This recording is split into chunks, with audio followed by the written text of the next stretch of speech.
Hey everybody, it's Dina Rico at the Creativity Cave, and I have a super cool project that I want to show you today.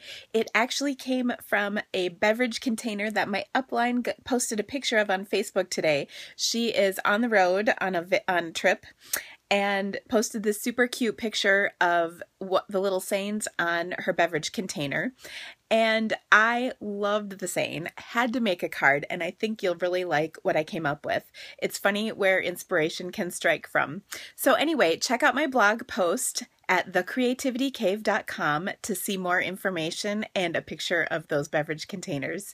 Thanks for watching, and if you love this video, please share it with your friends. Have a great day! So here is my super duper awesome card that I mentioned, and what I'm going to do is start by using this background stamp. It's from the set Awesomely Artistic. It's right here. It kind of looks like burlap. And what I'm going to do is just take a piece of white cardstock and stamp it with 5 different shades of pinky coral. Okay, and the best part is they each get darker, so I don't have to clean in between, so it goes pretty fast. I'm going to stamp them a little offset. They don't have to be perfectly lined up. I'm using Pink Pirouette, Blushing Bride, Calypso Coral. That was Watermelon Wonder. And finally, Melon Mambo. So there is my cool little background. And then what I'm going to do is bring in the stamps for the word awesome. They come from the Layered Letters alphabet, a fantastic set. I've had so much fun playing with this. So let me show you how that goes. What I like to do is line up my letters so I know what order they're going in. So A, W, E, S, O, M, and then of course we'll reuse the E and then the exclamation point.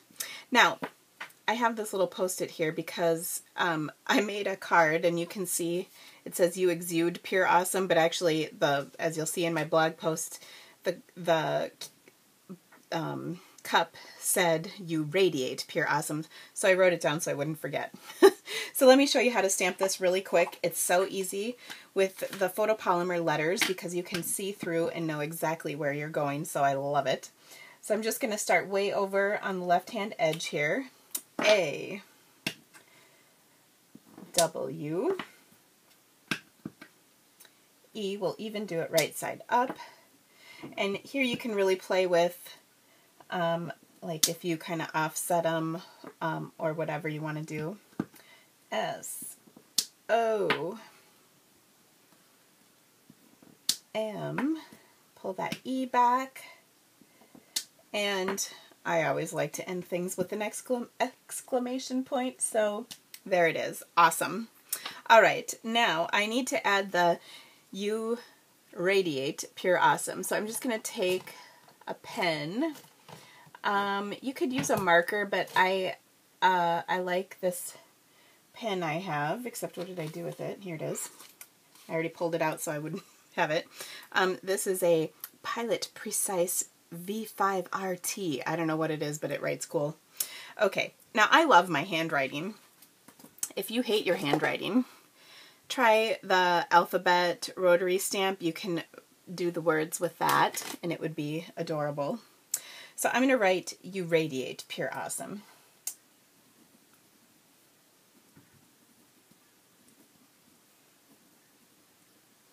Okay, so I just wrote that in there in black. And last but not least, I'm going to add some little flowers. So let me show you where those came from. They're really tiny. I'll put this black back on before I get myself inked up, and then I'm going to get rid of my word here so it's out of the way. So to do the little flowers, I already have several punched. And I'm going to show you how easy these are to punch. This is coming off of the Tree Builder punch, which has been incredibly popular. And there's all these different images. I'm going to use the little flower here. So the Tree Builder, or the way this works when there's a punch with lots of different pieces, is put your scrap of cardstock in so that it's not showing through any of the other pieces, and then it punches really simple, and then you don't have all those little flecks and specks of, you know, of the partial cuts of everything else everywhere and kind of getting in your way. That's really helpful. The other thing I'm going to do is take my stamping pad here, excuse me, and I'm going to take my stylus tool. I'm going to set these little flowers, and I'm just going to push into the center of them, and what it kind of does is it makes them three-dimensional, and you can see it just makes the card look nice. So I'll use some glue dots to adhere these on, and what I like to do is set them up the way I like them, you know, so I kind of have them arranged the way I think they'll look good before I commit to it. I think that's a nice little arrangement. And then I'll pick each one up with a glue dot and stick them down, and glue dots are like truly the best invention ever. I go through gobs of them,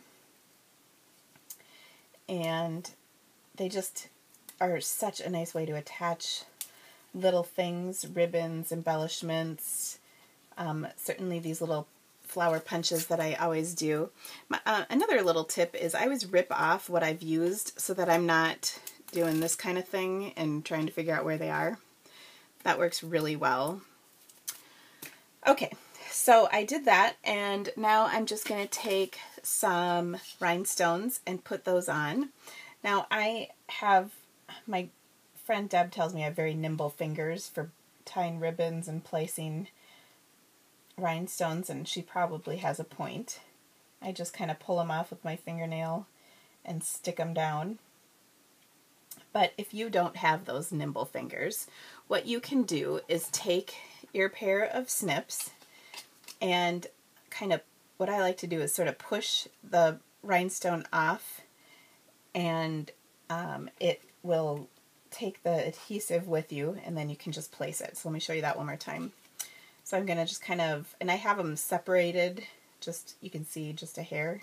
So I'm going to push down and off of its little spot on the sheet, and then just place it on there. Now I sort of flattened them out when I stuck them on there, so I'll just sort of fluff them a little with my fingers. And there they are. Isn't that cute? Okay, so I'm going to take and adhere this onto my layer of black and then onto my folded card. For that I'm going to use Fast Fuse. And to use this, very simple, you just push and check, push and check. The check is what kind of releases it from the tape so that you don't get those long stringy things, which nobody likes. And I just love this thin little layer of black to really kind of accent, you know, what I've stamped on here in black over the top. Looks great. Then let me get rid of the pad since we're done with it. Then I'll take my card, and I generally use a bone folder to fold my cards because you get a nice crease. And then we'll adhere this the same way. Now because I have some things right here, sometimes it's easier to just do it on the other piece. Usually I would do it on the one I'm actually sticking down, but sometimes those little things you have stuck on there get in the way. Now, what's great about this is it's real thin, so you can send it without any extra postage in the mail, and it's all ready to go. If you want to protect these little things you have, whether it's a rhinestone or a brad or a pearl or whatever, what I recommend is putting something over the top of your card. For instance, a scrap piece of cardstock, and just tuck it in when you put it in the envelope. What that does is it protects this from those machines, and it helps keep everything where it should be. So anyway, I hope you love this card. I think it's so awesome. Thank you so much for joining me. Please go to thecreativity.com for more information, and you'll see more pictures of this card up close, as well as some other things that I did that are real similar. Thank you so much for stopping by. Have an awesome day. Bye.